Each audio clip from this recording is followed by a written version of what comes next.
Dr. Rekhi. Thank you, and over to you, sir. Thank you, Rajalakshmi. I think we have a wonderful group, a great group. We have businessmen, Sanjay, and then David, and the top academicians, which is Bala, Manas Mandal, and Professor Jayanta Mukhopadhyay. Before I start, I want to be a little lighter here. I, for one, and I think most of you would be looking at Sanjay with some envy. And Sanjay, I want to ask you, why did Rituparna marry you? Yeah, that's why. The good thing is I'm on Zoom, Dr. Rekhi. You don't get to see the other part of me that has to suffer the consequences of being married to her for the last 22 years. So, and I'm sure that's a statement that all of us men who are married to our better halves can make. But I think maybe the better question should be, and you're happy to ask her to say, I guess since we're in the context of happiness, because it made her happy. And I guess she continues to be married to the same guy after 22 years. So I guess we're somehow surviving. That's probably the best way to put it. Wonderful. I think, how is it managing the film world and the business? How does that work? We manage through not being able to manage. So just like life in general, and David is, it's very interesting for me to hear the background of David. By the way, David, you're in Saudi Arabia and you are specializing in organization. I actually happen to have, I sit on the board of directors. I happen to have a large operation in Saudi Arabia with Saudi Telecom. We are the controlling shareholder. I sit on the board of directors. And the chairman of our board is actually the global head of HR of Saudi Telecom, and we employ the second largest number of women in Saudi Arabia. It has about 6,000 employees, and we are, so to coming back to the answer, and that's why I just wanted to kind of give you that heads up. But Dr. Rekhi, I guess most of us through life, and I guess that's why you have kind of taken this initiative for the Institute of Happiness. I guess the best way to put it is we manage by a confluence of environments, sheer, I guess, ability to just keep at it. And at times being helped by our families in major ways. But fundamentally, I think, managing careers in different parts of the world and in the presence of such august presence, I must say, with my very limited capabilities, and I have moved to the dark side of investing. I don't make products or things anymore, although I do have a couple of patents on radio chip design. But the world of managing things is really coming down to how do you make sure that you keep going while managing and unmanaging at the same time. Sanjay, we are honored that you joined us. You're a very talented person and a famous person. How is Sarod playing for you? Does that release your stress? Yeah, so music, for me, it was, I've been trained in Indian classical music. I do perform, and it is, in my mind, my yoga. I guess it's clearly a stress reliever, and it clearly allows me to be much more effective in filing lawsuits in California or negotiating with bankers in Singapore. It's way easier to deal with them when I can think of the Indian ragas, or for that matter, the ability to sit down and practice. So music for me, and I think for that matter, music for anyone, because I truly feel music is universal. Music for anyone is clearly an enabler for us to deal with be happy as well as to deal with the stress. Wonderful, thank you. Professor Mandal, have you seen Rituparna's movies? Some, but my wife has seen many more. She's more a classical performer than a commercial artist. And, of course, many things to say, but I don't think I'm a good critic of films, so I don't want to venture into that. I just enjoy her film. That's all. Thank you. So we'll start our discussions, and Sanjay, I'll come back to you first. Can you give us your thoughts on how industry and academia can work together? You have a great background from Tepper and other places. How can we bring about a happy meet between the two great institutions? as you know, one works on education and another tries to commercialize whatever the product comes out of the institutions. And how our education is, the education is very safe, while when we get into this commercial world, it is kind of risky. And I don't know how much training our institutions give for taking risks. But anyway, those are my thoughts. And we'd like to, I know all of us like to hear your thoughts on this happy meet that we're talking about, and a collaboration between academia and industry. So, Dr. Rekhi, I think from in what I call my day job today, I'm a professional investor. I'm a professional private equity investor, and I invest primarily in technology and the broad digital space. A number of my transactions are public information, and I must tell you that a level of happiness relative to my professional aspect. For those of you who know the Birla Group of India, so when I bought something from the Birla Group and I sold it for substantially more in 26 months, my mother said, "Well, you must have studied something." So, so that was, I guess, a material measurement in a mother's acknowledgement.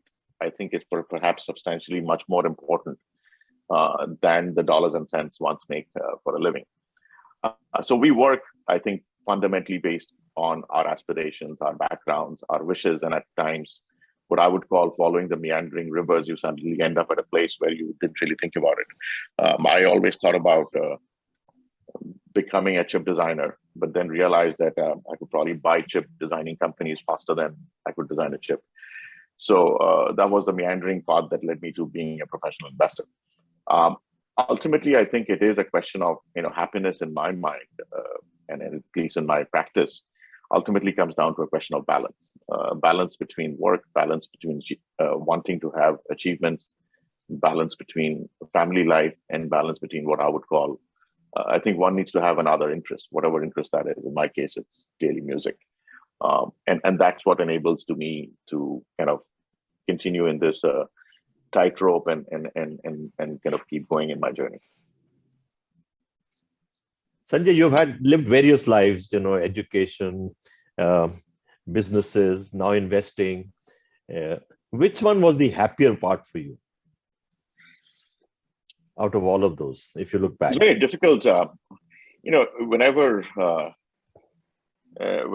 anybody asks, I think, for you to isolate and say one is happier than the other, I don't think I have the intellect. I'm pretty sure the people around on this panel clearly have a substantially more experience. So I think, Dr. Rekhi, I must come back and say it is the balance, right? So today, if you asked me, I love music. Would I be happy being a performing professional musician? Well, first of all, I'm not that good at it. So let's acknowledge I have to be way much better. Although I do perform and I recently performed. So at the moment of performance, I think the music did provide me happiness. But at the same time, I think it is a question of balance. I try to make sure that I set aside the weekends for my children and family. Although my daughter doesn't really think I do any work, because for her, I just play games and talk on the phone. So how can this be work? Because obviously lots of Excel spreadsheets and PowerPoint presentations really look like games to her. So I think it really comes down to, I will probably not be able to say, I think it is ability to say one is higher than the other is a point in time, is a function of time. And I think if you ask me on an overall basis, it's the ability to balance the multiple aspects. Thank you, Sanjay. We'll come back to you. Sure. I want to go over to David. David, you have a lot of experience with talent and people, and I'm sure this topic is of great interest to you. The happy meet between industry and academia. Give us your insight. Give us some thoughts. Okay, thank you, Dr. Rekhi. I think there's a number of themes, I think, that are called by this title of our discussion. I think there's a couple of things, right? So I think happiness as a concept, I think, has to be a very personal concept. And I think in this confluence between research and between application, or between academia and industry, then I think there has to be a pragmatic, applicable type of approach. And I think in our work at the Talent Enterprise, I think what we're seeing is that there's more of a focus on branches from the central concept of happiness into areas like well-being. And this can be organizational well-being, it can be individual workplace well-being. The reason why I think that's the case is I think the reality is we operate in a global capitalist economy, and I think the sort of ephemeral emotions of happiness are very difficult to productize for many organizations. So I think that's a practical reality. I think happiness has often been compared to a butterfly landing nearby, and you appreciating the beauty and the fortuitousness of having the opportunity to interact with nature. I would say it's probably more like gardening. I think you can cultivate happiness. You can expect to receive food through vegetables, or food through flowers, and you can appreciate those in several weeks or several months later. Whereas the concept of well-being, I think, has some very practical applications on positivity and productivity in the workplace. And now that can be for the individual level, but it can also be for the organizational level. And we have been working on a well-being assessment on this level, which is called Element X. And this, very similar to what Sanjay was saying, is based on a sort of equilibrium model, right? So a balance across many different factors. So this could, we have 9 factors in the model, and this could range from digital well-being to financial well-being, to relationships well-being, to environmental well-being, and many other factors that really then give the organization or the individual insights into those areas which are their strengths for well-being, and those areas which maybe they can focus on improving. When it comes to physical well-being, I think very much, again, I would echo what Sanjay was saying in terms of, I think, finding something which is an immersive experience, whether it be something like music. For me, it's something like riding a motorcycle, or diving, or sports in general, where your focus has to be 100% on the activity that you're conducting in the moment. And so therefore the temptation to be distracted by all these devices that we have is minimized, and you then get this sense of being engrossed and having this sense of flow that comes from that. So I think these are the characteristics that we're working on very much at the Talent Enterprise. I think the research and the data that's coming back from us is really interesting. I think obviously we've all around the world gone through this experience over the last 2.25 years where we've been isolated. Many of us have lost loved ones. We've been confined. We've had restrictions placed on our movement. And I think this experience, which is common to humanity around the globe in many different aspects, to different degrees and at different times, has caused a dip in well-being on average that we're seeing in organizations. So we're seeing things like greater emotionality in the workplace. And certainly, whether that comes to your clients or your customers, I can experience this myself. There's more of a demanding aspect. There's less tolerance because I think there's greater emotionality in the way that people interact. And this has been a phenomenon which is very marked in the data that we're receiving. I think we're seeing digital readiness as the one aspect in particular as being the aspect which is declining the most. I think it has something to do with the fact that people have been isolated and they've become reliant on communicating and interacting with other people through devices, which is probably then taking it over the equilibrium level. So this is one other phenomenon. I think for those young people who are transitioning from education to the workplace, I think it's been a particularly difficult transition during this period. I think it's generally okay to maintain relationships that you've already had established in the traditional human, interactive, interpersonal way. But to establish new relationships through this type of frame that we're interacting with today is actually very difficult to do when you're talking about understanding, tolerance, trust. These types of connections between people have become more challenging.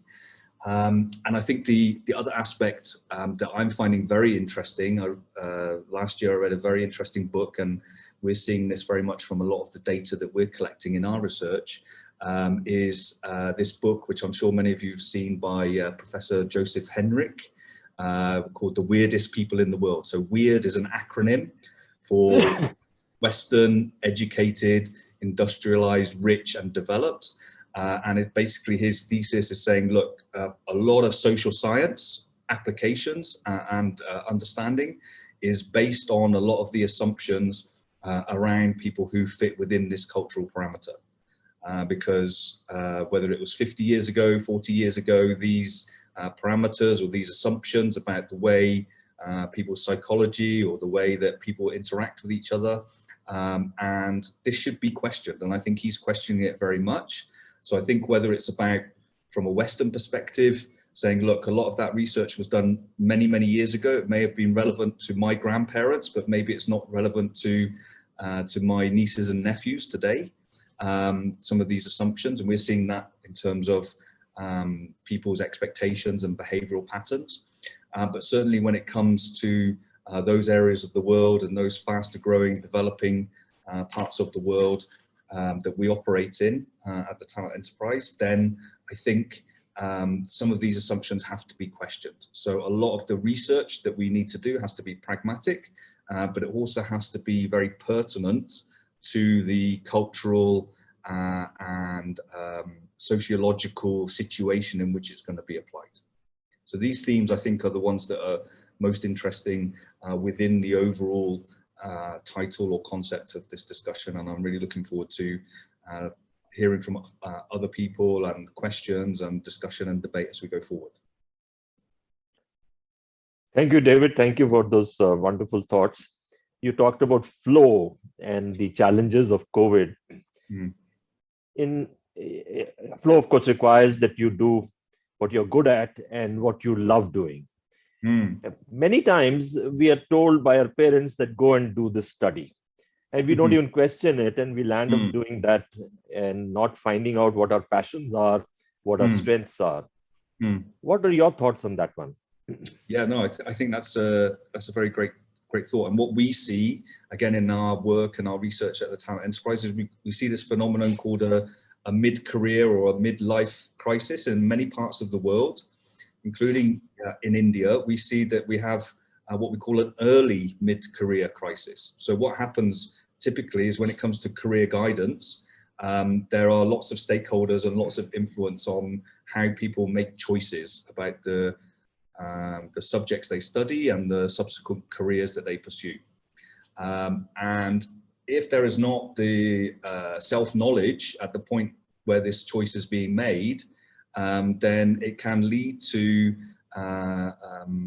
increased dissatisfaction, maybe in the mid to late 30s, with people saying, look, you know, I've trained to become an engineer, okay? I've spent a lot of money and I've spent a lot of time and I've invested a lot of effort to become this engineer, and now I've achieved this situation, whatever profession it might be.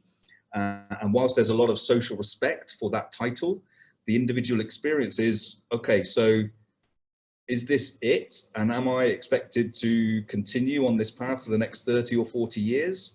And maybe there's other things that have happened in parallel to promote my self-awareness and my self-knowledge during this journey.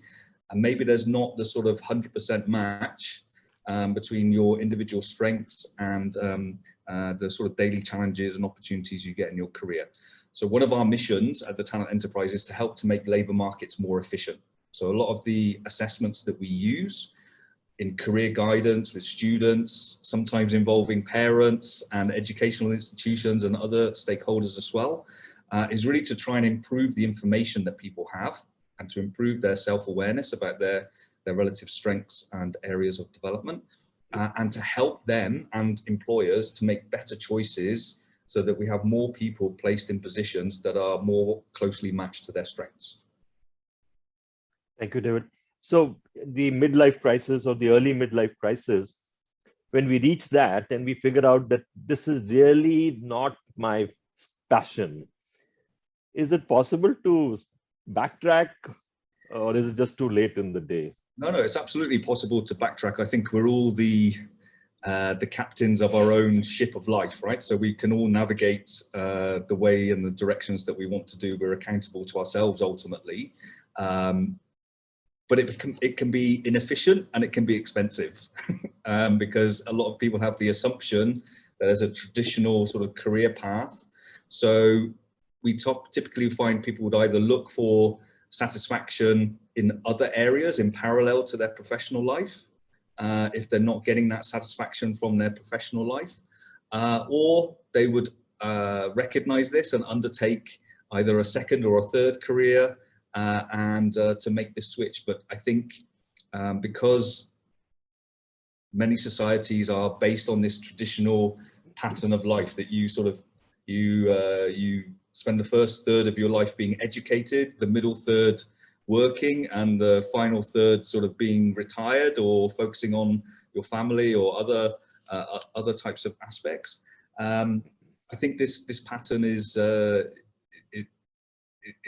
not so relevant in the 21st century as it may have been in the 20th century. So can we have some admission criteria? Now, the way we do admissions is we do a test or some grades and then admit them into educational institutions. Can we have an admission criteria? You know, you're good at that, you're doing it, where the institution tests for his passion, what he's good at and what he loves doing, and then directs him or not admits him. Well, certainly we have the tools available. I think it's about making sure that we have this sort of broader, more sustainable type of perspective about what is the purpose of education, what is the function of work in our overall life, right? And I think there are many different influences and there are many different factors which are coming to play here in different parts of the world. I think we're seeing the sort of the primacy of professions and working life and success in the working arena changing. And in other aspects, of course, there's a very much more fundamental aspect of having to earn a living, right? So, and this changes for each individual and each situation in which they might be. Thank you. I think at some time we will focus more on letting people find meaning and purpose in life. So that will help them get into the flow. Yeah. Thank you, David. We'll come back to you. I want to go to Bala. Bala, Yes. okay, how are you? Okay, sir. It's fine. Are you having a good time? Yeah. Tell us, why are you having a good time? Because I am with you all. All right. Thank you. So would you like to comment on what you heard and what you have, what your thoughts are on this wonderful topic? The theme of the panel discussion may be something, but anyway, based on the discussion so far, what I'd like to add, we're talking about happiness, like in the inaugural session. Now today also probably we have started in the panel discussion. Today also we have been talking about happiness, so I can add a little more. That is what I feel.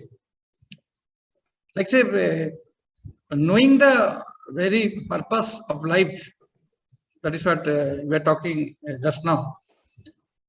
That takes years, maybe. That takes years means 50. I have just crossed 50 in this year only, in the month of March.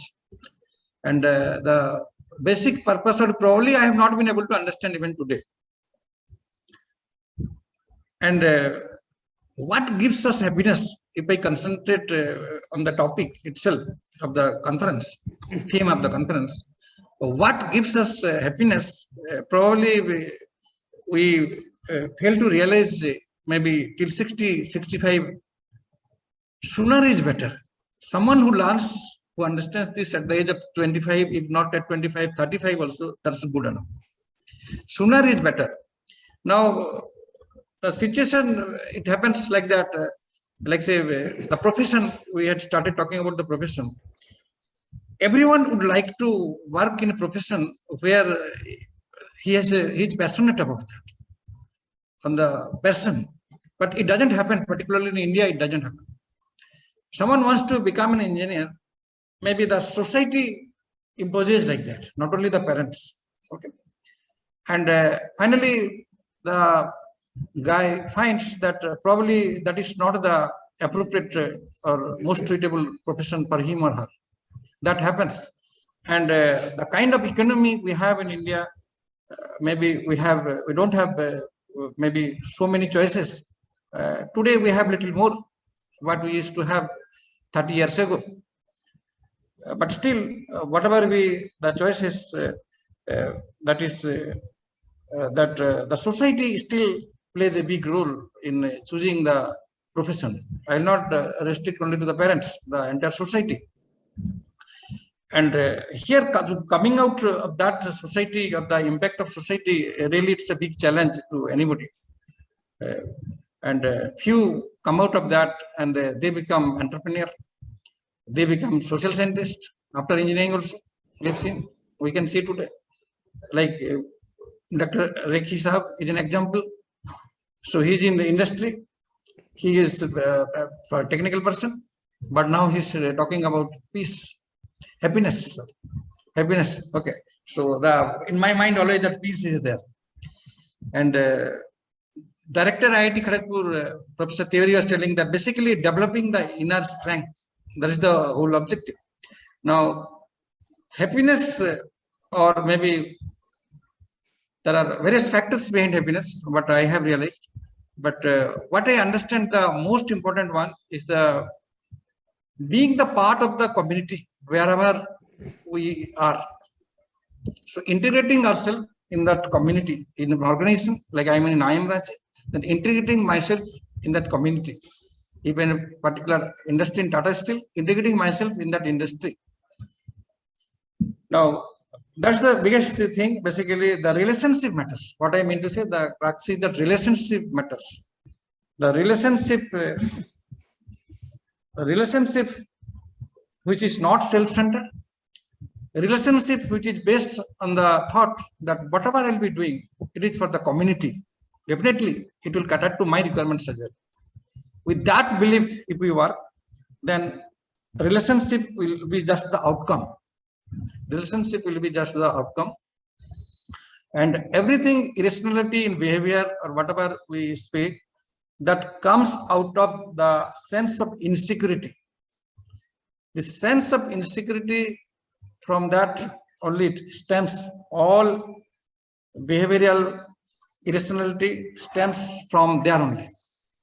Now, this feeling of insecurity, one may have a lot of money, but still that insecurity may be there in the mind. Now, insecurity in terms of position, insecurity in terms of importance, insecurity in terms of anything else, which is basically the root cause of all this unhappiness. Now, how to remove this insecurity, how to become more strong internally, that is the whole objective. And that is how this academia, industry-academia interface has to work a lot. And we are just in the beginning stage. IIM Ranchi, we have started, like say, several training programs on happiness.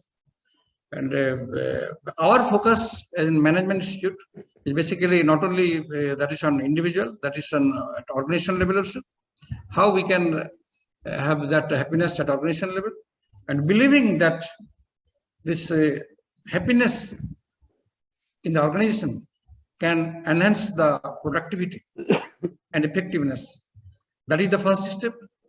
I don't think that day also in the inaugural session I had told that everyone probably doesn't believe in that. That being happy and spreading happiness can enhance the productivity. Probably we don't believe in that. Everyone doesn't believe in that. That's all I'd like to add. Thank you, Bala. There are many points, many good points you've made. I want to go to first one. you said there is societal pressures, which is why we land up probably doing things which we are not good at or we don't love doing. Is there some hope? I mean, how can we correct that? Because earning living is, of course, very important. But then is that when we do this, then we land up living a life of unhappiness, because every day you're doing something which you're not good at or you don't love doing, and it's not your passion and not your strength. So any suggestion, solution? Solution, if I say about the trend, the recent trend is that, like say, although someone earns a degree in engineering, but mostly, or maybe around 50%, they are not in that engineering business. That means trend has already started actually, even in our country. So why should he do engineering? I'm an example of that. I mean, I was not meant to be an engineer, but pressure from parents pushed me into this. And once you get admitted into IIT, you feel that this is the greatest thing. But I was not meant to be the screwdriver man or design man. And then finally, I found my passion, which is, of course, some of this, what you call peace, happiness, well-being. But probably there must be some way where at an earlier part of their lives, they get into what they're good at.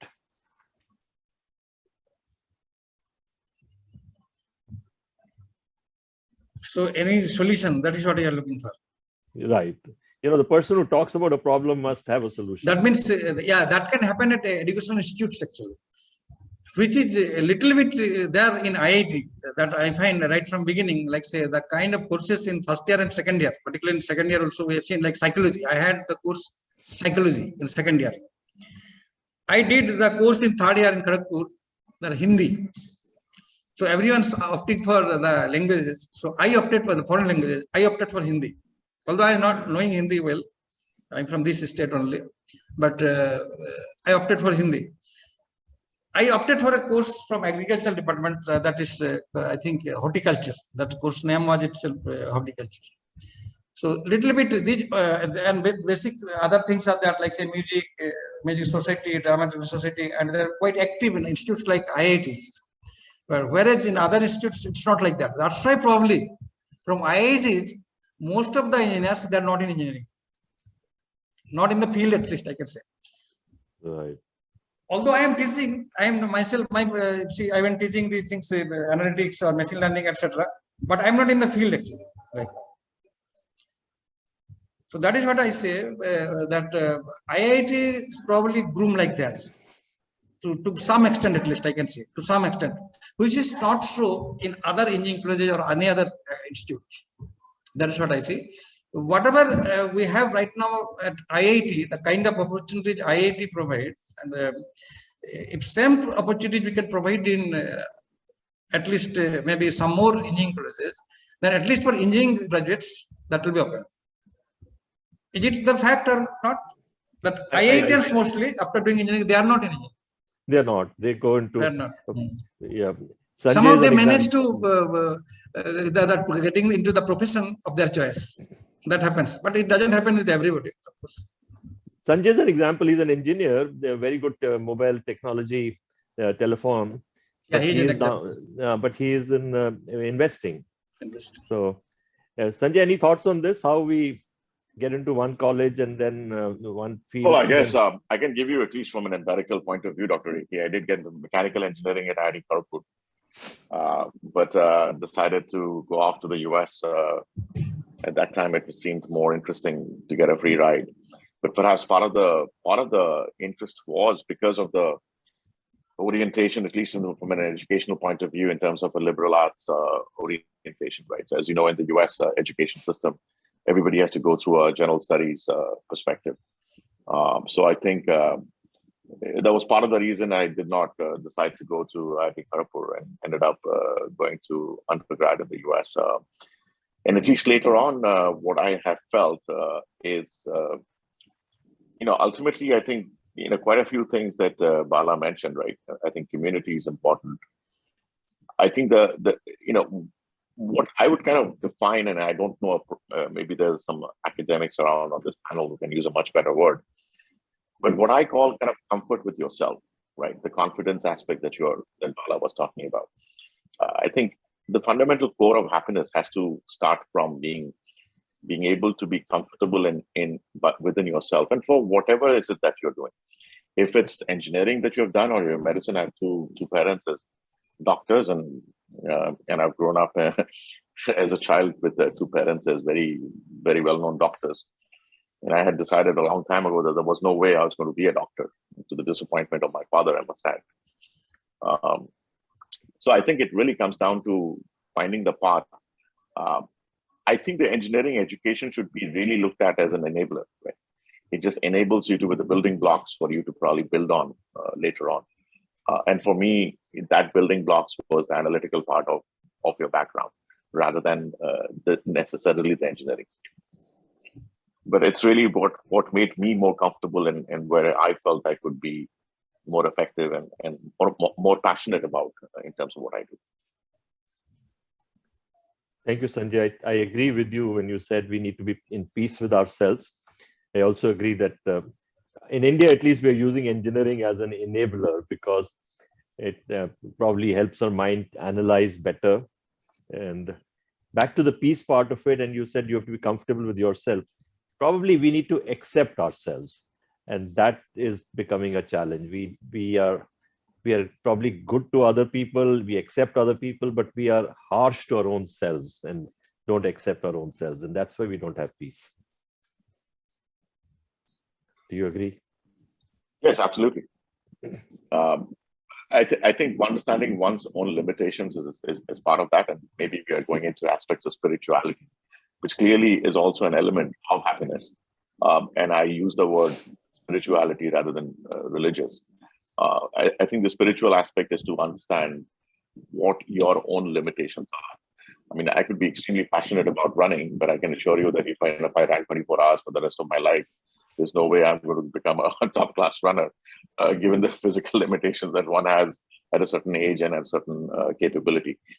So I think understanding one's own limitations is also a necessary part of understanding where it is that you can do that.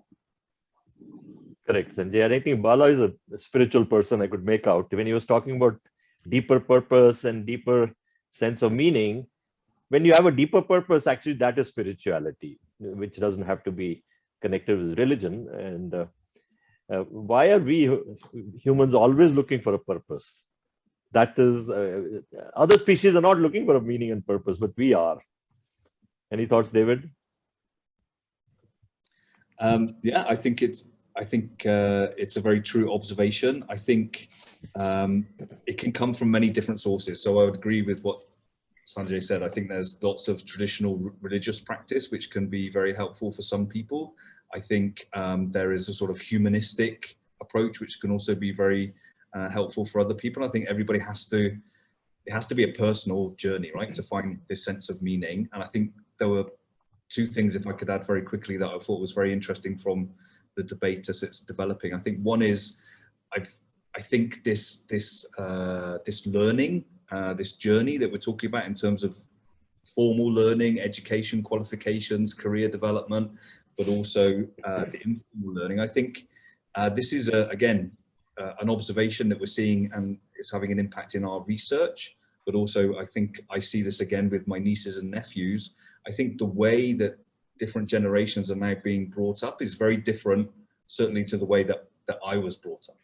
So I think a lot of younger children's development now is very curated and it's very structured, whereas I think I had the opportunity to play in the streets, to make my own cricket bat with my friends and play cricket, to build my own bicycle from junk that we found, and to play with this sort of thing. And you learn from this experience, and you often get into scrapes and trouble, and you learn from this type of situation. I think there's a much more protective approach, and whilst the younger generation are typically much more highly educated than previous generations in a formal sense, maybe they're less educated from an informal sense at the same age. I think this is a phenomenon which has some benefits for happiness going forward, but it also has some challenges, and the way that this works is, I think, is quite different. And the second thing, I think the concept of happiness, as we're talking about it, and the whole positive psychology movement, which is related to it, I think is now not necessarily such a new field of research. And I think, again, the cultural situation in which we're approaching this has an impact. And I think certainly from a Western perspective, and certainly as a British person, I would say more from a North American perspective, I think there's an individualism and there's a sort of freedom or valuing of freedom and less of a regard to societal pressure, which is maybe having an impact on this than certainly you would see in my understanding of many places in Asia, including India.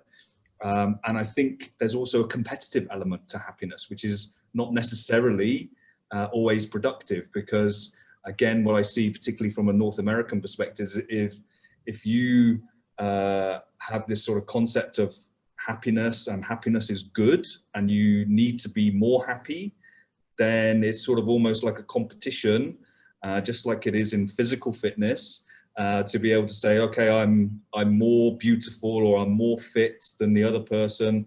And it's not necessarily a sort of spiritual or personal journey or understanding. It's a sort of competitive understanding and journey. And I think this cannot be productive in the long term. Right. Comparing and competing is another topic we can go on, and that's what we are doing all the time. Bala, do you want to say anything before I go to the next? Yes, speaker? yes. You can read me probably. Yes, I can. Yeah. I can. So I can add that also. Realizing that life is not a competition. That may be the purpose. Okay, why other purpose? Life is not a competition. If we realize that much, that much is not simple actually. It's not so small. Realizing that life is not a competition. We enjoy the journey, and life is not a race. And we look at others. We are responsible, whether society is responsible, or our parents are responsible, or family is responsible, or we ourselves are responsible. Life is a competition. That mindset creates all these problems, and we are not happy. And we look at others instead of looking at ourselves. What we are doing, what we are supposed to do, we look at others. And life is not a race. Even in real race, the participants, they do not look at each other. Am I right? Even in real race, like say 500-meter race or something, they don't look at others. And life is not a race course. Life is not a race. So it's not a race course. It's not a race. So we make it like a race, which is not so. Life is, if we do our own, like say, one example I'll be citing, like say, family was traveling from Ranchi to Kolkata, and that goes via Kharagpur. Another road is via GT road, another is this via Kharagpur, from Ranchi to Kolkata. So it is small car, Maruti 800 in those days. So they're enjoying. So in different stoppage, they are taking snacks, etc. They're enjoying, and like that, suddenly they found that Saturn probably, and those days that Hindustan contest or something like this, overtook their car. So that race came to their mind, that how can they go ahead? So, and the real competition in the mind started from there. And in the race, somehow earlier they're listening to music, they're enjoying the snacks, they stopped all those things and they participated in the race, actually, some sort of race. Then suddenly that red light signal came. In red light signal, that Hindustan contest stopped them. Then this small car, Maruti 800, thought that probably I can overtake at this point of time. They overtook, actually.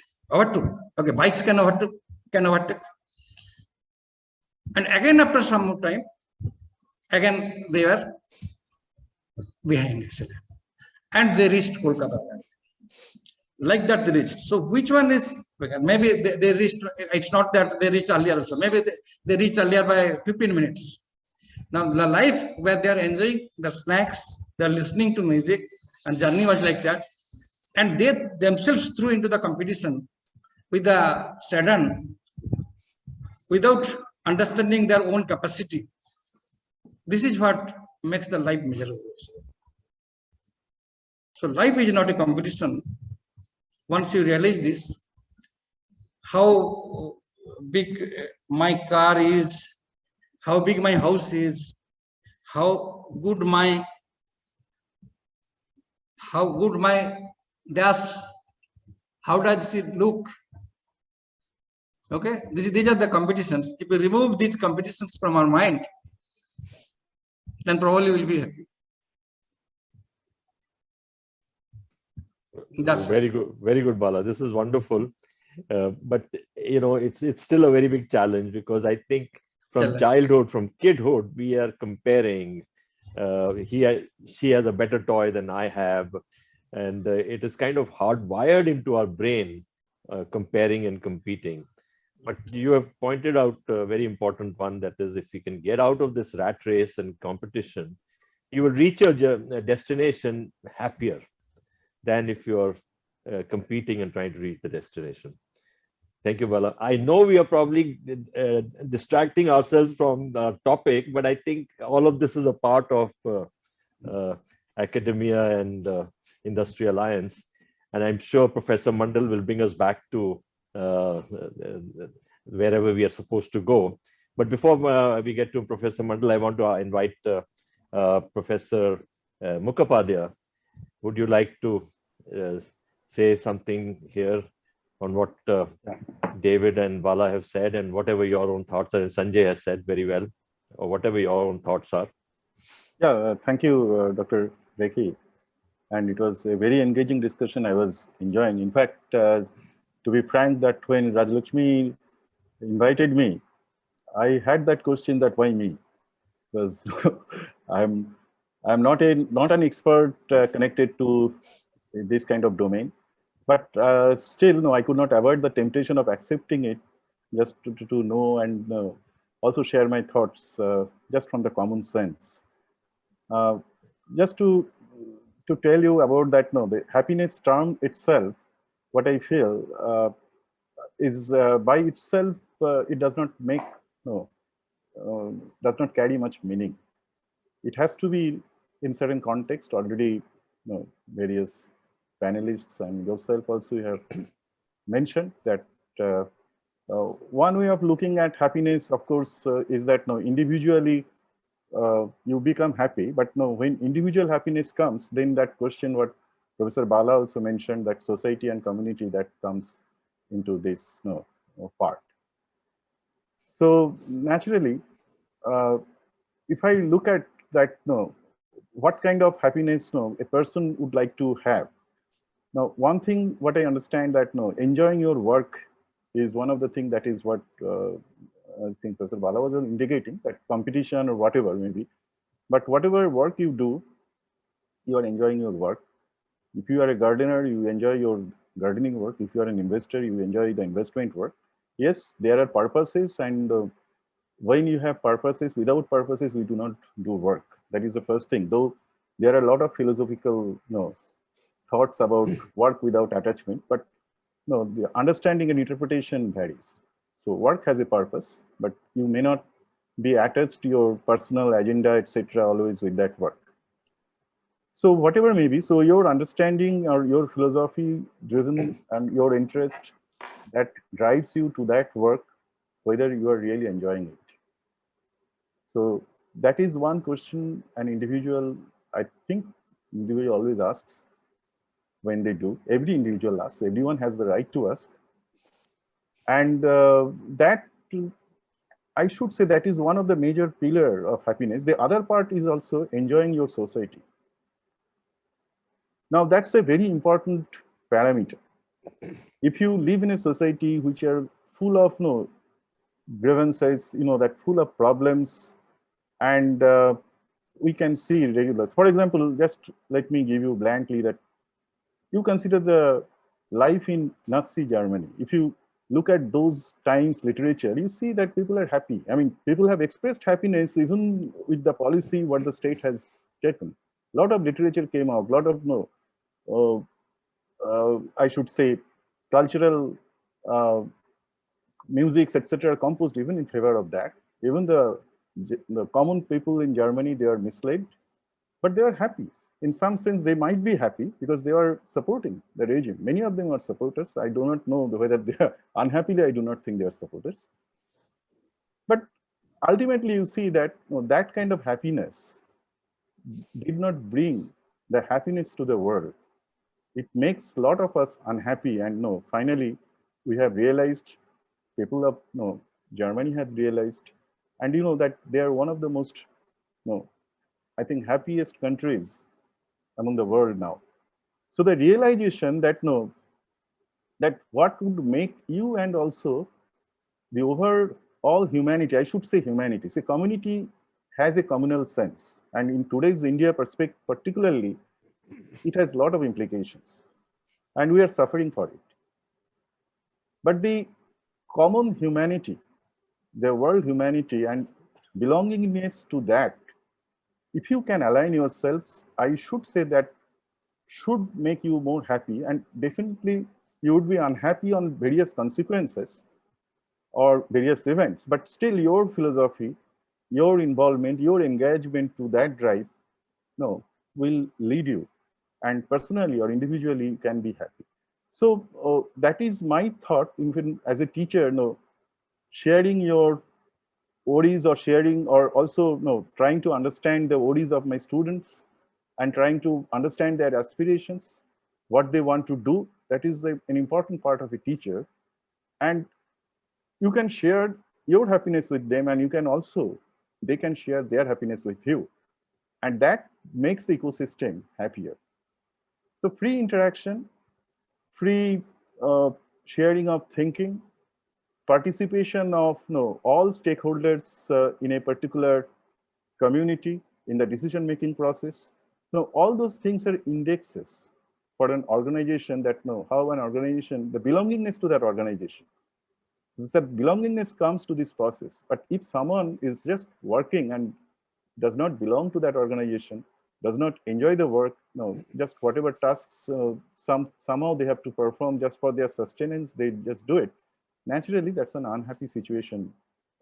So once you consider this kind of academia industry collaborations, or academia industry meaning of happiness under this, so I should say wherever, so every place has a working place. So whether you are working in an academic institutions, and also whether you are working in industry, as an organization, you should look at this, that what is the policy of your decision making process, what are the different stakeholders, how to bring them into to that concept of belongingness to that organization. So explaining their roles, explaining their tasks, they should fully agree, and also they should be part of the decision making process.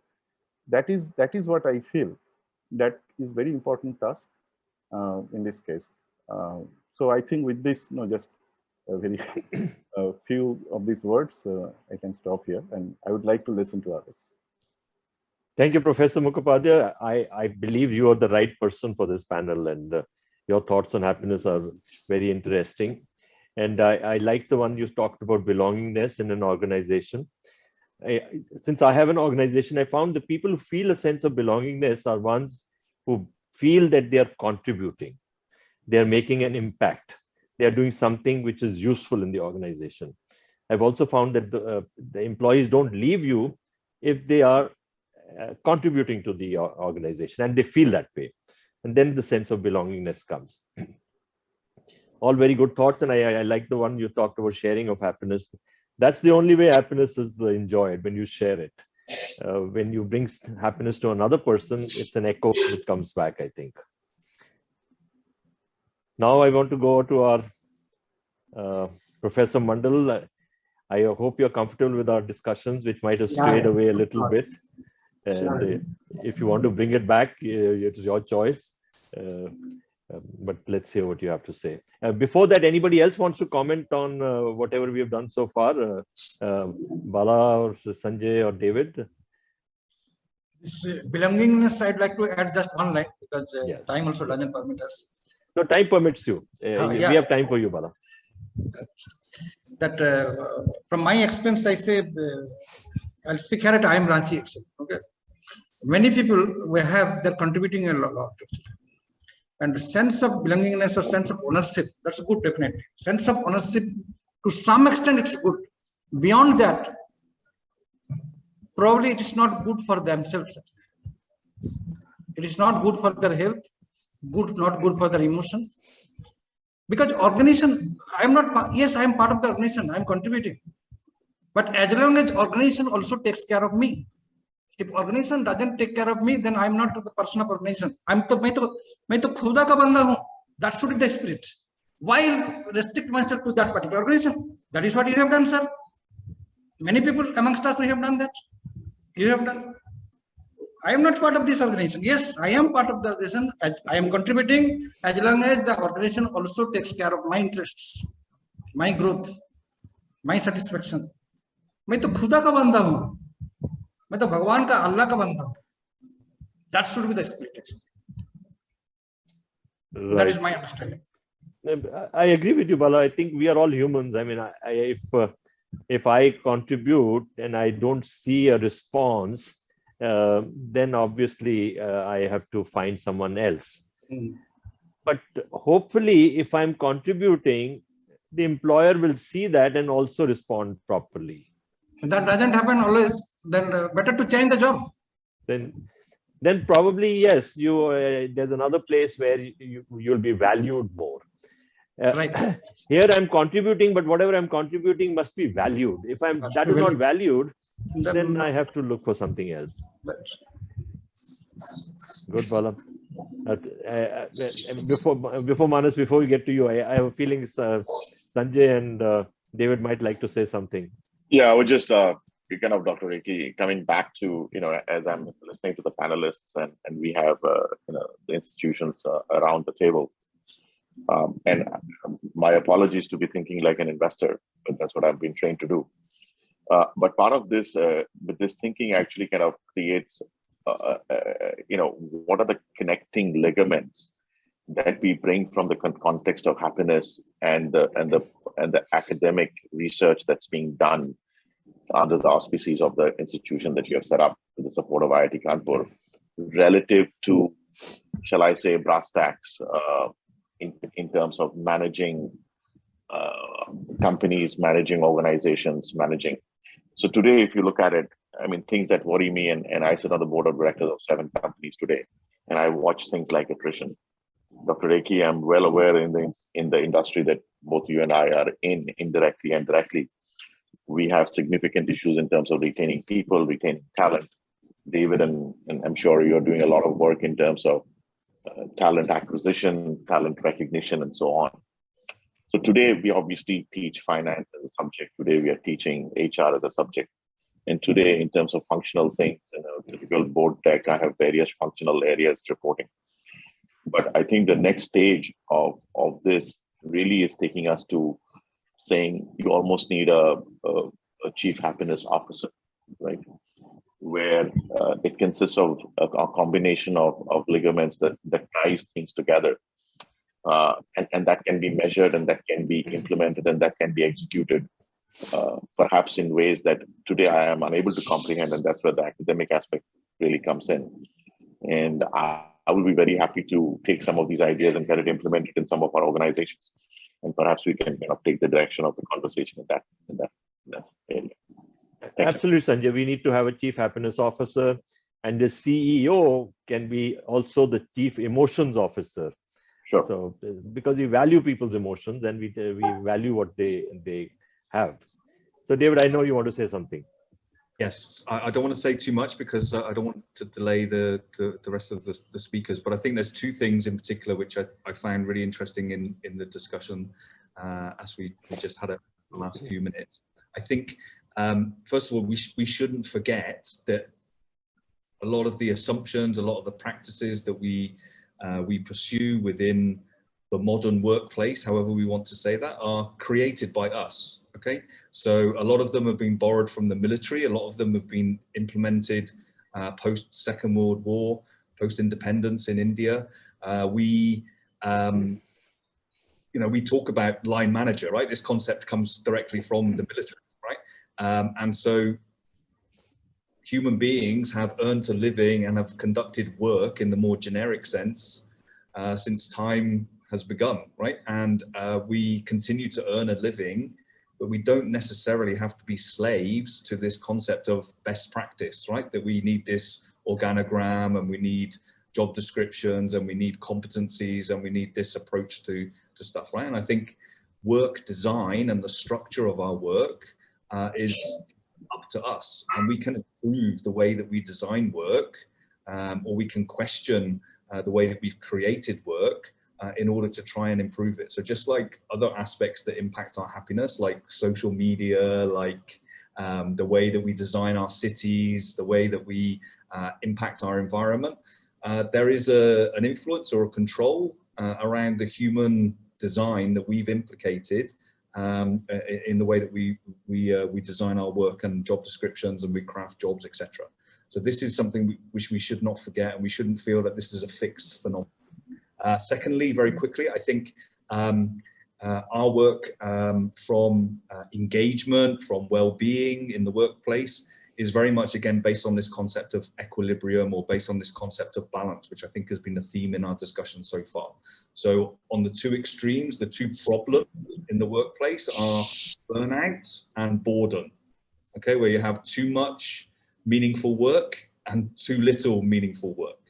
And again, related to the first point, I think, that's up to the way that we design jobs, or the way that we give people the opportunity to find meaning through their work. Engagement, happiness, well-being at work is this sort of space in the middle where we can give realistic, positive challenges in their work, and this sense of contribution and this sense of strife can contribute to this sense of thriving in the workplace. So those were the learnings that I took from the discussion so far. Thank you, David. Thank you very much. Manas, it's your stage is yours. Thank you, sir. Sorry, I got you in last because that was intended. Of course, it's my opportunity to listen to everybody.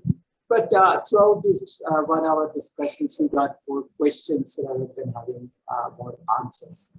In fact, the first thing, I'm also not going to give more answers, probably to raise more questions. The first thing that came to my mind, we are discussing happiness, to pursue it or to create it. I mean, that's the fundamental question, that if we are talking about science of happiness, the idea is to create a mental framework which is replicable, which can be experimentally validated, and then it can be utilized for greater good, maybe in the industry as well. So the first thing which comes to me, that if we pursue it, we'll never get it. If we create it, probably we'll get some of it. So the basic learning that I got in last 5 years, because I have been answering scores of people why you have come to happiness from your military job. I mean, of course, I retired as from the Ministry of Defense. One of my greatest challenge was to keep military happy while keeping their killer instinct intact. That was the greatest challenge I have. I found the killer instinct would be lost if they are not internally happy. So that, a balance was very much important. In academics also, we have been talking about students that in IITs and all these people that we have been forced to take engineering. I think the basic idea is that we never try to analyze our words. What is their interest, what is their ability, and what are their expectations? If these three things align together, I think there will be no doubt of happiness. If my interest is in music, if my ability is in physics, and my interest is to be civil servant, I'll never become someone somewhere. So parents probably don't understand and push the children towards only towards their ability.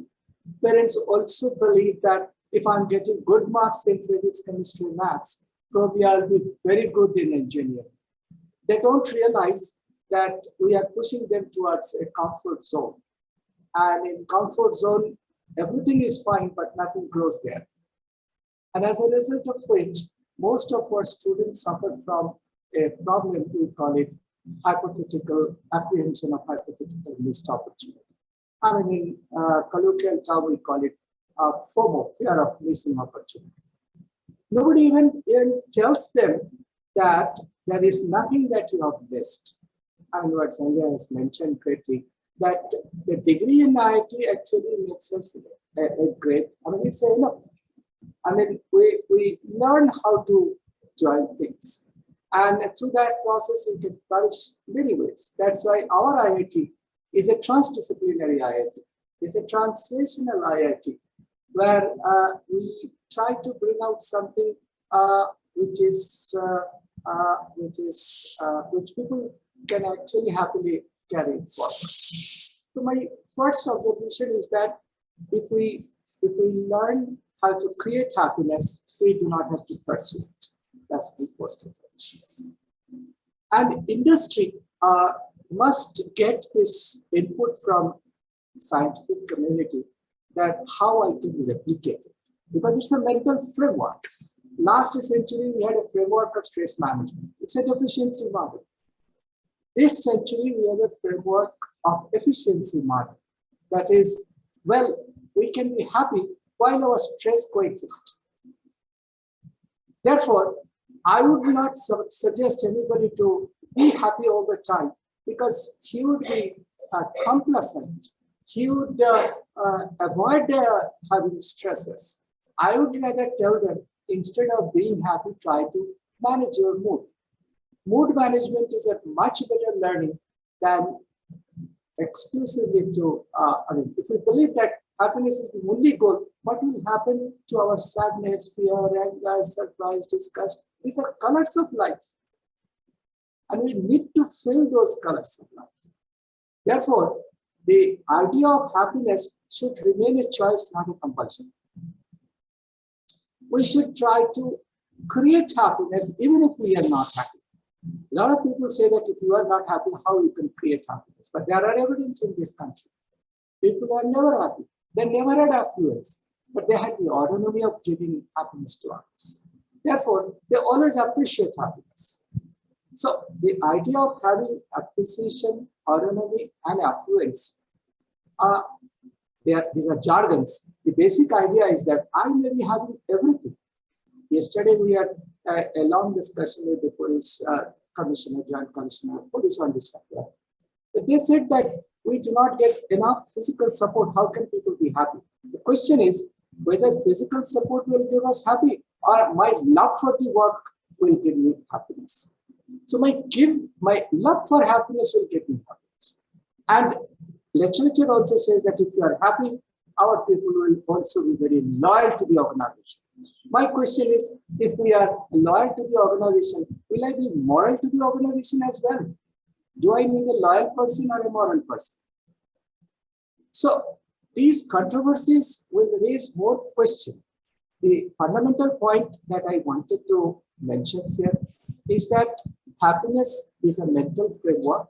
It's not just an emotion. It's a cognitive reorientation and awareness through which we can actually create several things. And academia's job is to create.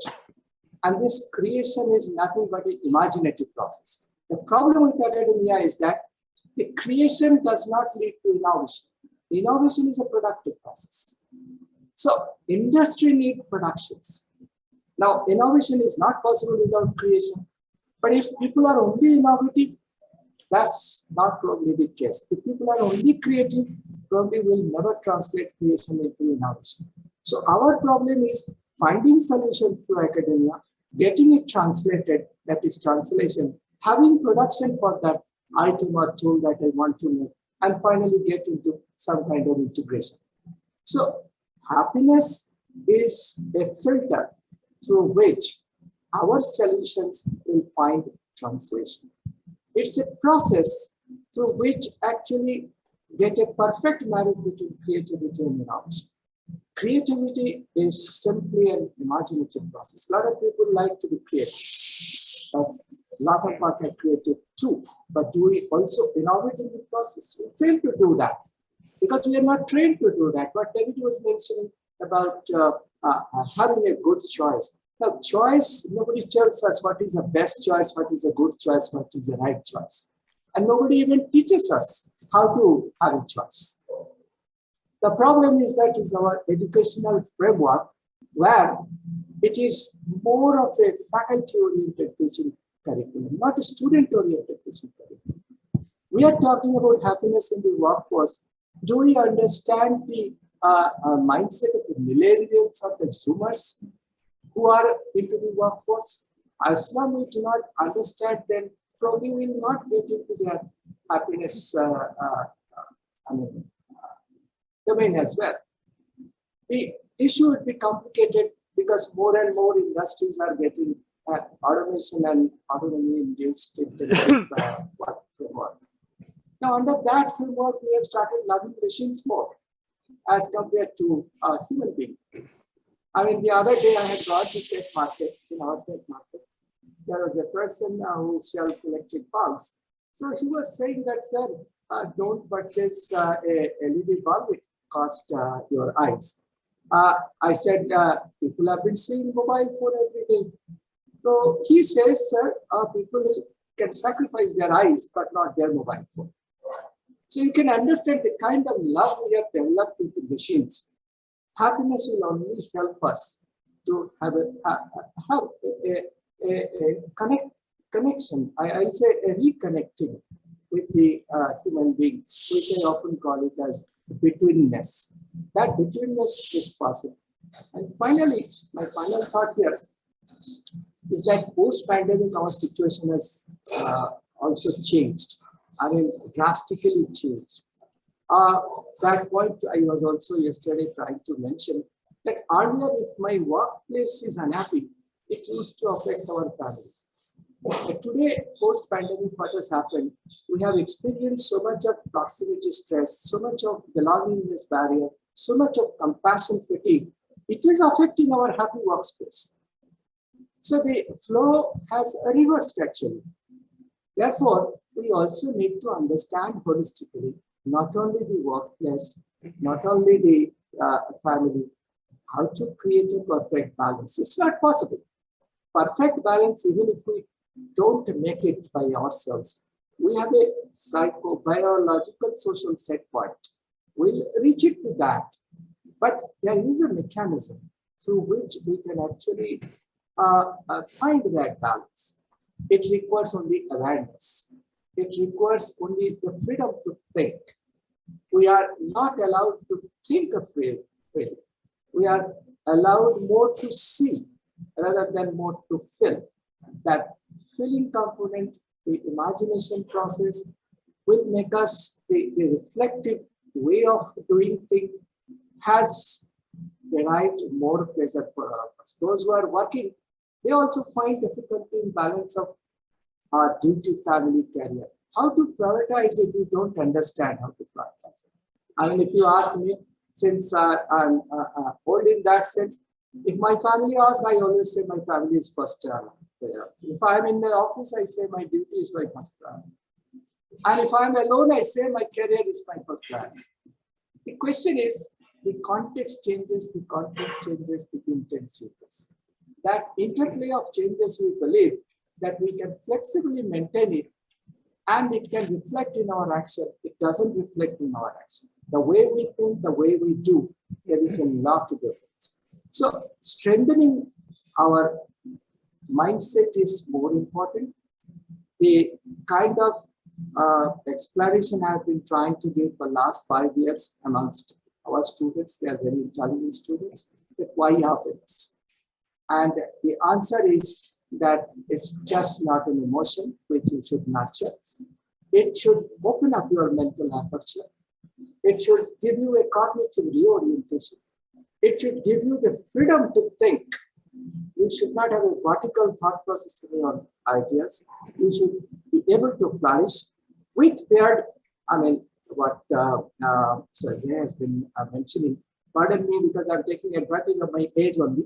I'm a senior to you by age, not otherwise.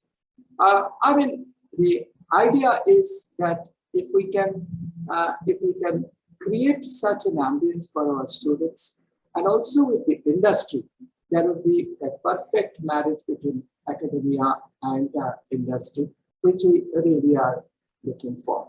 Thank you. Thank you, Manas. Very good thoughts, wonderful thoughts as always.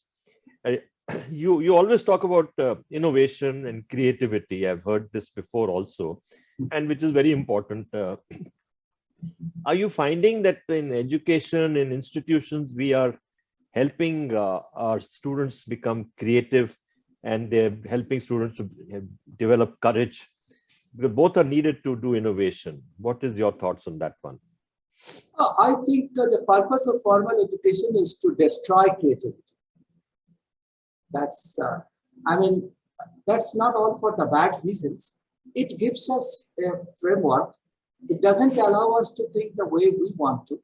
If we want creativity and innovation, we should also learn how a non-expert thinks, a bottom-up way of looking at things. A bottom-up way of looking at things means if I don't know anything, how do I know that? Why should every new knowledge be an extension of old knowledge? That's the point people are missing out. And this is one reason look, as I told you, I was in DRDO, thousands of innovations took place every day because nobody would give us strategic systems, either missiles or rockets or aircrafts. Nobody would give that. So everything that we had to do it from the scratch. So when learning takes place in a bottom-up process, then of course innovation finds a different meaning. Of course, we have to go back to the creativity, imaginative process, but that acts as a filter for all of us. I believe our education system is something where we must tell students that this is something through which you will find the world in a different perspective. Idea is not to give you a good job, not to find something which you don't find meaningful. Therefore, the thought process, the new education policy has therefore changed. It has become more translational. It has become more transnational. It has become more transdisciplinary. In IIT, what Professor Bala was also mentioning, we have always been transdisciplinary. Today with happiness, with Center for Music and Folk Arts, I mean, I think we have become more and more transdisciplinary, and you have started that journey well before all this new education policy started. That we all credit you. We give credit. Manas, I want you to say something about, what Bala talked about, the meaning and purpose. You always talk about it, and you always say happiness is a journey. So if you have a meaning and purpose, then we are not goal-oriented that much because the journey itself becomes a happy journey. You may want to share some thoughts on that one. Well, the happy journey doesn't mean that it's devoid of challenges. But Professor Bala was mentioning that having a self-standard and a comparative standard. There are two kinds of standard. Now, we don't know how to prioritize in a given context when to prioritize our self-standard and when to prioritize our comparative standard. If happiness is a journey and not a destination, then in that journey, if we try to feel that everything would be okay, that's not probably the right way to take up that journey. The journey must be such that, well, I'm free to do what I want to do. So people will find it extremely, happy situation if they are allowed to think freely. More often, we give them a template how to think. And students are the sufferers. Therefore, if it has to be a journey, instead of telling them what they do, because the moment you say that what to do, there will be a resistance. Why not we tell them, well, this work can be done in 10 different ways. Choose the one you want to do. The moment they select what to do, they own it. When I say what to do, they never own it. So in our happiness classes, we never tell them how to be happy. Well, practicing happiness is absolutely important. Art of happiness is absolutely important. But our job is to make them understand that there is a science behind it, there's a framework, and not only psychology. From biochemistry to genetics to cultural anthropology, every science today is contributing to the understanding of, including computational sciences, to the understanding of happiness. Unless that process is given in the form of a development of awareness towards life, because we are only aware about career, not about life. Nobody tells us that career is within life, life is not within career. Unless we have that awareness, probably we are going to suffer, whatever the kind of lessons we give today. Rajalakshmi, how are we doing on time? I can ask Manas Mandal lots of questions, but how are we doing on time, and do we have questions? So we are absolutely fine with time. And this session is getting more interesting by the minute. So we can stretch it a little as well. Not an issue. But will there be questions from the audience? Yes, sir. We already have Professor Samdhu Chetri with a couple of questions. So should we take the questions now, or should we, continue and then bring in the questions? I think we should take the question now, because as we scheduled, we probably have another 20 minutes, 25 minutes, right? So let's take the question and then see where we are. So will you please take over and start doing the questions? We'll start with you, Samdhu sir. So you wanted to ask 2 questions. Please, the mic is yours. Thank you. Thank you, Honorable Rekhi sir, and all the distinguished panelists. It's very interesting, very learning for me. I have 2 questions, but probably they don't have the answer right away. It could be a reflection for all of us to take the way forward. One was based on the question that Dr. Rekhi sir had for David on the issue of recruitment based on marking systems. Can we create a win-win systems for both academia and as well as for industries? Is there a way out? And if there is a way out, what is the way out? The second question is quite a reflection that I've been having for quite some time now. And this also flows into what David mentioned about unproductive happiness. And we heard from Professor Manas Mandal yesterday, also the downside of happiness. And he mentioned again today about how can we balance happiness for soldiers who are in the war field. Based on that, I was thinking about the 2 languages that I quite fluently speak. One is Dzongkha in Bhutan, Bhutanese language. The other one is Nepali. I was looking for the term happiness in both the languages. I came to these terms and never found the term happiness. Gaki in Dzongkha translates to Khushi in Nepali, which actually means joy. Deki in Dzongkha and Sukha in Nepali translates to well-being. Jide in Dzongkha and Ananda in Nepali translates to peace and bliss. I did not find the word happiness. Happiness seems to be a more Western term that has floated into the Eastern world. Rather, there has been positive psychology, positive emotions, but happiness has been a concocted term for the Eastern world. If we want to use this term happiness in our ride, in our journeys, should we not first find a definition for it? And if that is the way forward, should we not go into deeper research into what really happiness means for the Eastern world? Thank you. Thank you, sir. David, would you like to answer his questions? I will try my best, certainly. I think, thank you, Sandhu, for the questions and the reflection. I think it's very stimulating to think of the answer. I think on the first part, the win-win situation between education and industry, then I think maybe part of the answer could be a structural answer, in the sense that I think many educational institutions are funded to some extent by national governments.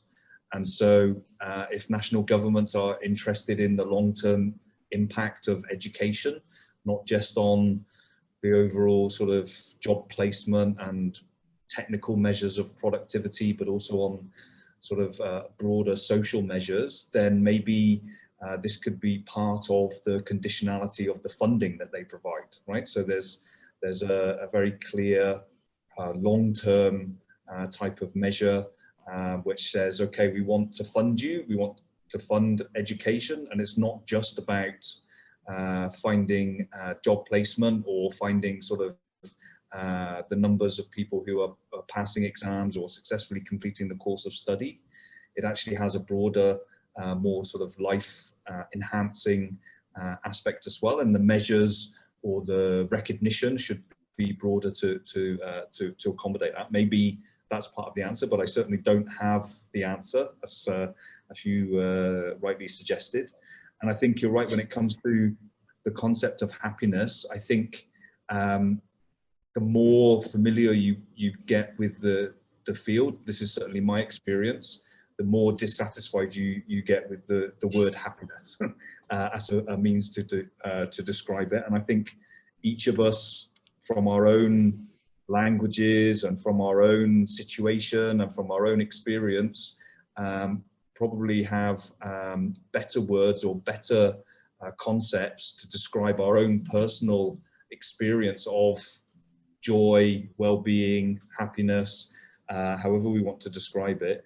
And I think this is part of the learning, right? This is part of how we can improve the understanding of this concept, because I think, like many other concepts like quality, like love, like other sort of more philosophical types of things, we know it when we feel it, we recognize it when we feel it, we understand it when we experience it, but to classify it, to be able to research it effectively, this is the challenge I think that we're facing.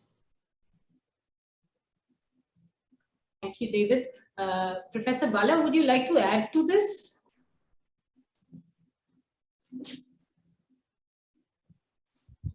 I think he is answered. Rajaloki, can I? Yes, yes, sure. Yeah, because no, it's very interesting what Professor Shambhu has said, that literal word actually, I would rather see the contra part of it. See, in my childhood, I read a story written by Sukumar Rai. The story is called, in Bengali, it's called Rajar Ashuk. But how do you translate it? No, you can call it king's illness. But on the other hand, you know that Ashuk, the Shuk is the so-called synonymous terms of happiness. And you can say the unhappiness, king's unhappiness. I think that gives you some idea. The conventional way when we say Ashuk means something disease. No, you are tackling disease, but actually the story says about happiness, because the king was not happy. He was complaining about different kinds of diseases, all different doctors, they came to treat and failed. And finally, a fakir, I mean a monk, who was sitting under a tree, and the ministers, they took the king there, and then the king got the answer from that person. He told, why should you not be happy? You just enjoy your life. You look at the nature, you look at all those things happening. So why are you so unhappy? No, I think that is the kind of spirit of that story, and maybe in this context, I just wanted to mention it. That's all I would like to say. Thank you so much, sir. It actually has a lot of meaning in connection with what the panelists have already spoken about also, about finding meaning in what we do, finding a balance that probably is, it should be added to a definition of happiness from what we see. So this is probably the place where we could talk about a definition of happiness. So here we have another question from one of our students. Nirajana, would you like to put the question yourself to the panelists? Yes, ma'am. Actually, I have this question to everyone, that we have been programmed to be competitive. Like from childhood, we are always asked what marks we receive, and then the relatives got these marks, and everything we are compared from childhood. So even I'm not saying our parents did it intentionally, but it was something that even they were programmed. So we have learned this pattern of behavior, and even we are functioning in an environment where we are also reinforced to be competitive. Like, are we better than others? What are we doing that others are not? Are we doing something different, even in our research? So how do we unlearn this? Because this itself gives us a sense of stress and even insecurity about what are we in this world, how are we functioning as an individual. And I think it also affects our quality of work. So how do we get past this? This is my question. Thank you, Nirajana. I would like request all the participants here, all the panelists to answer this, because we'll get a view from the academia as well as the industry experts, because these are students who will get to the industry after coming out of the academies. So if you please. Thank you, Rajalakshmi. I'll go first. Niranjana, your question is very, very good, very important. Our brain is actually wired to compare. Suppose you were the only person on earth and there was nobody else. Would I be able to say, or would you be able to say, are you tall or short? Are you happy or not happy? The brain needs something to compare with to make a decision. The brain thinks relatively, does not think absolutely. But I admire Bala's point. He's talking about spirituality, a deeper perspective. As we move from the materialistic world to a spiritual world, then the competitiveness and comparison goes away. Everybody is part of the same thing. You know, we are all kind of connected and interconnected. So competition goes away. So in human life, of course, comparison is there. In a higher life, which Bala is probably talking about, spiritual life, comparison disappears. I'd like to Dr. Rekhi Rajalakshmi, if you'll allow me. Yes. So this conversation has been extremely happy for me, and I've been taking some notes. So I'll actually, to your questionnaire, the person, she asked a question. I wrote down for myself here, and maybe that will give you a perspective.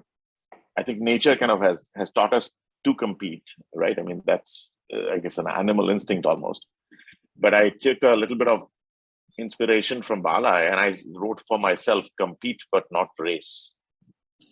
I think that's the way I would look at it, right? I think inherent competition, you know, or a kind of the relative aspect that Dr. Rekhi is talking about is innate in nature, in our kind of living. But I think the line between, you know, the broader context of self-realization, for me at least, would be compete but not race.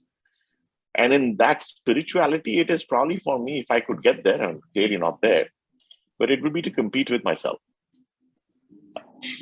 right? If you can accomplish that. And the way I think about it, and as I have grown, quote unquote, more senior in my responsibility, I mean, today, if you look at it, the aspect of skills, which is really the orientation of education at an earlier level, if you honestly look at what I do in managing multiple companies, I ultimately, what I call, manage between egos and let goes, right? I mean, really, it comes down to managing a bunch of very senior people who are very competent in doing what they're doing. But really, my role really comes down to managing between their egos and their let goes. And that's what I bring down to the perspective of compete but probably not race. Well, my personal perspective here is that the self-standard and comparative standard, whether, if we are programmed to be competitive, that question is very relevant. The orientation needs to be changed. We can't be simply within or simply outside. It should be whether inside out or outside in. I become programmed competitively if we are outside in, what others are doing. If I'm happy, others are happier. So I'll be unhappy once again. If it is from inside out, even if you are an entrepreneur, a psychologist, you will find that you understand people better. People often say that I understand people better. But do I understand myself better? The question is, if I understand you after I understand myself, my understanding would be far better. So inside out is a better tactic, a better procedure rather than outside in. Outside in always gives us competitive mode first and then going for the self. If it is inside out, it is self first, others later. That's the priority. If the parents set for the children, I think that would be a better perspective. Thank you, sir. I'd like to add what Manas sir says. I'll extend that further. Like say, Niranjana, you have heard of Yudhishthir? Yudhishthir, the eldest Pandava. Yes, sir. Have you heard of the name Yudhishthir? Yudhishthir. I'll say Yudhishthir now. Yudhishthir, yes, sir. Yes. Yudhishthir in Hindi people will pronounce Yudhishthir. In Bengali, Yudhishthir. Okay? You know Yudhishthir? Why that name is Yudhishthir? Yudhishthir. Yudh means sthir. Okay? So outside you have to struggle, okay, for your existence or whatever it be. But inside you are sthir. You are at peace. That stability inside has to be there. I'd like to add, already Rekhi sir and Sanjay has expressed, but still I'd like to add, I'd like to quote Ravi Shankar ji, Sri Ravi Shankar. Not exactly his language. See, it's not that we have not struggled in life. Even today we are struggling. It's not that we have not come through the competition. We all have come through the competition. It is a race. So outside, inside, that part is clear. Further, I'd like to add, see, you have to reach somewhere to a destination. So you have to catch the train. So you're running. You're running, you have to run. You have to run fast to catch, not to miss the train. But once you board into the train, if you run, will you reach earlier, Niranjana? Very good. You'll never reach earlier. Okay, Ravi Shankar, I listened to Ravi Shankar once. So I got that opportunity. So don't run. Some point you have to stop. Some point you have to stop. Okay. We are born like that. Our society has taught like that. So we can't come out of that. But at some point of time, you have to stop. That may happen at the age of 30, 35, 40, 45. Okay. Sooner is better. Again, I repeat the same thing, what I started with. At some point of time, we have to stop. It doesn't mean that we will not struggle outside. It doesn't mean that we will not do anything. It doesn't mean that our brain will stop thinking. It will be there, but inside, at peace. That's all from my side. Okay, just I think that's a very pertinent question, and everybody has answered already. Just sharing my thought in this regard. See, in our society, there are certain processes by which we go through. Even though Professor Manush Mandal said many things about formal education, but no, formal education will be there. You cannot, if you just go ahead with the formal education, our society cannot persist in its present form. So there will be always, as we said, some trade-off, and there would be some side effects and other things will be there. So if there is no proper entrance examination, then it is also unfair, because the resources are that, and through which also, as you are saying that you want certain kind of evaluation criteria, definitely The evaluation criteria, one of the evaluation criteria of these examinations is that you have a passion for that, only then only you are really getting into this system. It is not that every students who are coming to the engineering, they all dislike engineering and no, they are going for some other studies. It is not like that. Most of them, yes, there will be deviations, but because of the social pressure, some also, no, they are just put into this. So you have to think from that direction. So competition, no, don't try to demean the word competition. Rather, I should say the other part, the appreciation, what is missing. You should appreciate. You should appreciate who are doing well. And by that itself, you are also building up your society. By appreciating collaboratively your team spirit, everything would come like that only. So wherever you are, if you learn how to appreciate your friends, their success, celebrate their victory, and also take them part of it. When you are also successful, you also appreciate, share your happiness with them. So be happy with someone's success and also be happy with your happiness by sharing with them. So yes, competition will be in our society. That is the way our structure is there. And you have to also be geared up for that. But no, you should have that spirit. We say sporting spirit. So are you not going to have those kind of competitions as you can enjoy running, right? You can enjoy running every evening, morning, you can run, but that's not for your competition. That is fine. That is some kind of spirit. But when you are really trying to achieve something and be happy for that, and you are also, you're trying to reach certain goal, yes, you should have that. You should set that, but you should have the spirit of that sportsman spirit of participating in that game. So that's all I can tell. I would just like, I'd just like to add briefly, I think it's a fantastic question because I think it gets direct to a very important paradox around the theme that we're talking about, because I think there is a function and a dysfunction of competition. I think the function of competition is to improve quality, to improve excellence in all fields that we can think of. And I think hopefully a sort of functional competition is promoting that type of approach, but it can also be very dysfunctional with this sort of negative comparison or this sort of winner-loser type of approach.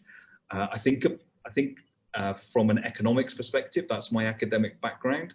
So I think there's also a consequence of individual and societal development around this feeling of competition, because I think that if we're talking about a sort of dialectic, if you like, right, from the sort of transition from starting point of being alive, then having this sort of concept of striving, which I think is related to competition, and then to thriving. And I think whether it's in our societies or whether it's in our own individual experience, I think we have in the world, in the sort of the global economy, we have enough resources to make everybody, to improve everybody's life at the fundamental level. But we have this sort of competitive environment, which means that some people have to win, and they win in excess. And there are some people who lose, and they lose in excess. So I think this is one aspect of the paradox. I think from an economics point of view, obviously it's also based on this concept of scarcity rather than abundance and having enough resources to share with everybody. But again, paradoxically or ironically, the process of economic development in a capitalist model means that we undervalue many of the things that actually promote happiness in the long term, whether that's calling the environment an externality or calling the value of interpersonal relationships an externality, and discounting those in our economic calculations. So I think these aspects, whether it's a comparison of less being more or quality versus quantity, I think these aspects can promote a sort of dysfunction to competition. So I think there's a very interesting paradox box. I don't think there's an answer to the question, but I think it's a fantastic question. Thank you, David. Just to add to this, even from the biological perspective, we talk about striving and thriving and the amount of resources that an individual requires to thrive. So probably that's where the positive well-being and the positive emotions and happiness comes in, where, how much resources do I need for myself to be happy? So it need not be always materialistic resources. It could be from within, as Professor Bala was suggesting. So we have another question here, and Dr. Subba Rao, would you like to put that across? Over to you.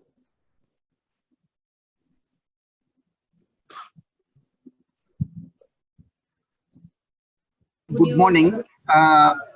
We are talking about happiness, but I feel sthita pragnata, maintaining stability in both happy and sad situations, is much more important than being happy or sad according to the situations, being carried away by the situations. So any reflections on this? Thank you. Let Bala answer that. Pardon, just can you repeat the question? Yeah, someone can. What is the question?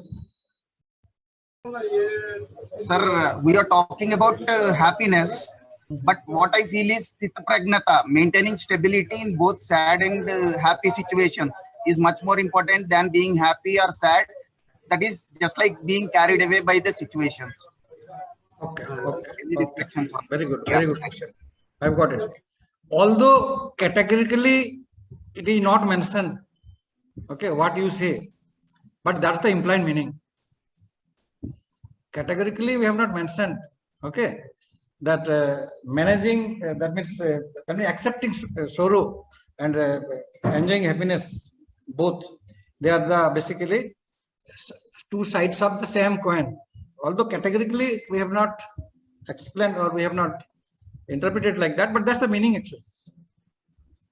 That is the theme of the conference.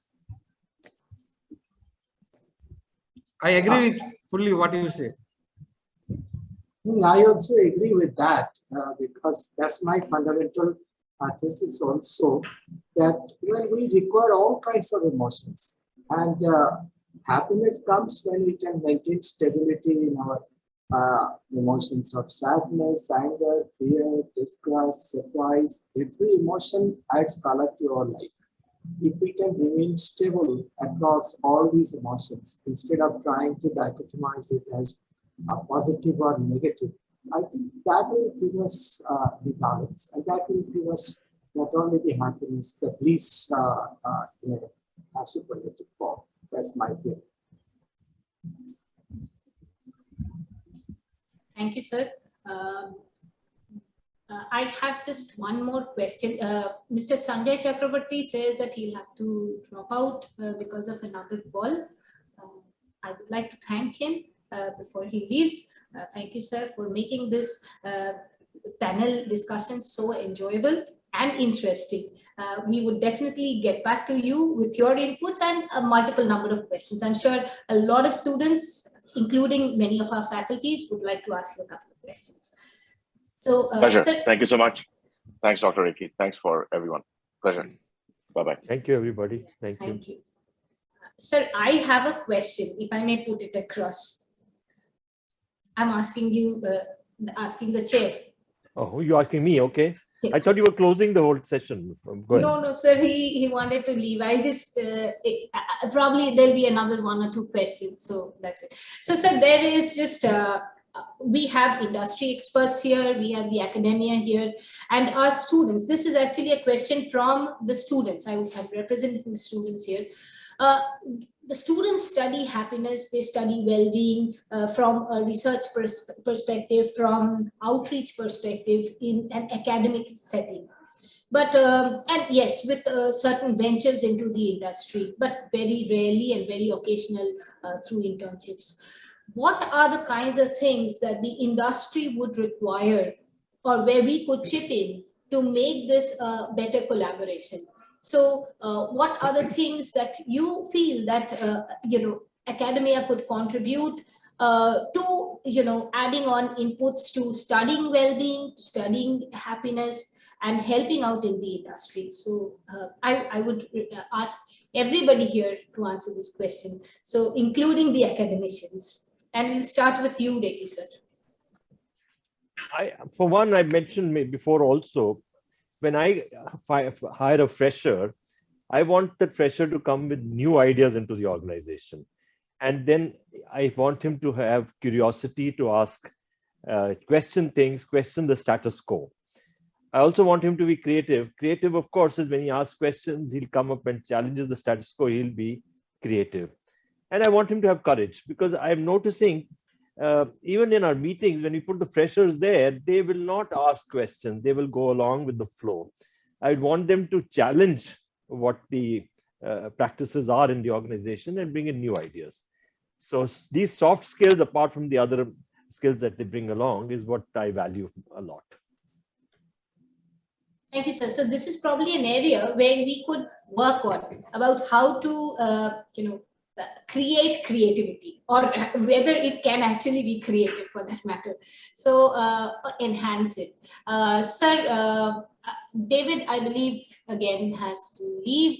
So I would put this across to Professor Bala. I forget the question by this time.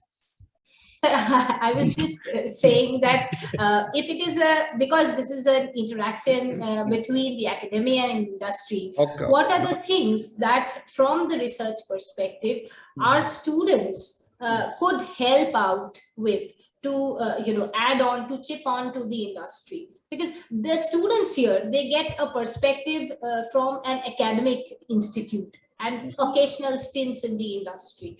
So beyond this, what are the kind of research, and because we have, even from the academia, we have people from different fields. We have administrators as well as academicians, as well as industry experts. So, this question is open. Your question is basically for their employability, you are asking. Sir, it's not only for employability, but like how we could add to the industry. So the research orientation also. Because you see, our students have specific research topics in mind. Maybe that's very individualistic and does not contribute to the industry at all. You are from the management institute. If it is really contributing, then their employability will also be good. There's no question on that. But how to go ahead? That's the question, actually. Exactly. So I hope here this theoretical kind of research will not work. Of course, I understand research is not purely theoretical. Okay, we are not doing that, I understand. So I think in collaboration with industry, such kind of research activities we should encourage. We should look into the live problems. That is how it will cater to the industry, and their employability will also go up. Okay. Thank you, sir. Sir, Professor Mukhopadhyay, would you like to answer that? It's a bit difficult for me to answer this question, but what I think that it is the ecosystem that you have to look at it. As I was telling you that I was just mentioning that the person in your organization, like student, is also a stakeholder of your organizations. They are learning. Now in that process, what process you are creating, what process you are making. See, starting from curriculum design and starting from their evaluation process, their participation, their feedback mechanism into that process, and also encouraging them or supporting them on their different co-curricular activities. The forums where they can voice their thinking, they can share their ideas, and they can go ahead with their ideas. Now, more you can support, more you can facilitate that kind of environment, you will find the students will have more. I'm saying that it is a practice of the organization that is more important, and you can do research based on that. Of course, you can consider different kinds of mechanism by which you can improve this process, evaluate this process, and engage. So students' engagement and other stakeholders' engagement in this process, that is important. And that is what if you make it very I mean, kind of a, I should say, a rigid structure without any flexibility, and very much instructive always, that do this, do that, etc. And no, you get, you are defining all the milestones and all the goals, very predefined goals by which they have to go. Then they lost their creativity, lost their innovative spirit. So that we all understand. So I would say that no, you should think from that angle. Now, how industry is going to support that? No, that's of course Rekhi Centre is here, and no, you have a forum. We have a forum for training. We are thankful to Dr. Rekhi that no, to give this particular type of forum to IIT Kharagpur, and we are practicing it. I am hoping that no, the kind of research you are doing and more you attract industry to support your also more research activities in this direction. So that's what I can tell at this time. Thank you, sir. Over to you, Professor Mandal. Sir. I have got nothing much to add. I think Jayanta has already mentioned about it. Experiential learning is something we need to take it beyond our lab. That's the fundamental. I mean, we do experiential learning in our laboratories, but we have to go to the field. I can share my experience of having a chemical engineer with me in Siachen. Getting a hot roti was a difficult process. So when we were there with that chemical engineer, he says that, sir, I can offer you the military a hot pulka. I said, how? Because it's -40. So he did that trick of having some chemicals which through friction he could inflate a roti like as you are getting it from the tower. So today he says that my idea would have never come had you not taken me to the Siachen level. So I'm not a scientist of that order, but I could find that a chemical engineer become an innovator. I give you another example. I found that a soldier cannot carry more than 23 kilo of weight. So if they are going for a 3-day trek, I must give him at least 5 liters of water. Now that's a weight penalty. So one of our scientists from DRDO Gwalior, he says that, sir, I have got a solution. So they came out with a filter, and that's they can sip water from any source, and within that sipper there is a filter. It's disposable. Weight is 5 grams, and the cost comes to us just 1 rupee 50 paise. So we give them 10 such or 20 such, so they can take water from any source, and they do not have to carry additional 5 liters of water. So I found with so many scientists, engineers who are trained otherwise in the laboratory conditions, when I take them to deep jungles, when I take them to Siachen or to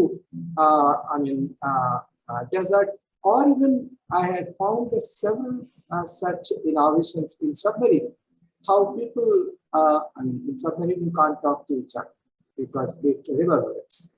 So they developed a telephonic device within the submarine so that they can easily talk and doesn't reverberate. The point I'm trying to make here is that as long as the science doesn't go in the outer condition, as long as we do not have the experiential learning, the learning that we get is fine. It needs to be fructified in a given context. So that a context has been given, can be given by the industry through experiential learning. Thank you, sir. We will need to wind up, but I just have one question that we'll take. We still have questions coming in. So maybe offline we can continue with the discussion. Students, Boishali, I just would like to ask one question to one of our panelists here, and I would rather ask the chair. So how to build collective happiness in an organizational setup where conflict of interest exists? So, sir, Rekhi sir, could you take up this question? Right. You see, this conflict and competition is always there in an organization. Some of it is necessary. And the way to bring about collective happiness is to make them in a group and let the group be responsible, and the credit is given to the whole group. there could be competition between one group and another group, but that's still better than individual competition. That's what we have practiced in our company, where we have project groups which are there, and then they compete with each other, and it's not too harsh on an individual. I hope, Bhoshali, that answers. Yes. Just one answer to such question answer. I think that's possible when we recognize that heterogeneity is a strength in the organization. So there would be conflict of interest. There would be varieties of ideas. There would be varieties of thoughts, and they would always be in conflict. But I think more than homogeneity in our thought process, heterogeneity is a strength in the organization. It must bring complementarity in our thought process. And that's the way organization grows, rather than having everybody thinking in one way and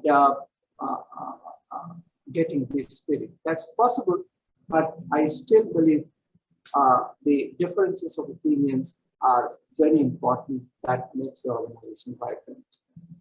I agree, but I think the question then is whether individual gets unhappy. But if he recognizes that heterogeneity and different ideas are needed, but there could be scope for him to feel probably pulled down. That's organization's responsibility, because everybody thinks that their credibility is not recognized by the organization. That's a nature. That's a human nature. Everybody thinks about it. Even at the top, you may think that, well, what I have done, others have not given due credit for that. So that apart, I mean, we have to swallow some such things, and for making something system-centric rather than individual-centric, because system is much bigger than individual. So to make things system-centric, I think we have to sacrifice some of the individual gains, and we can't make each one of us happy. That's the antithesis, counter-argument, but that's my experience suggests, which is limited, but that's what I wanted to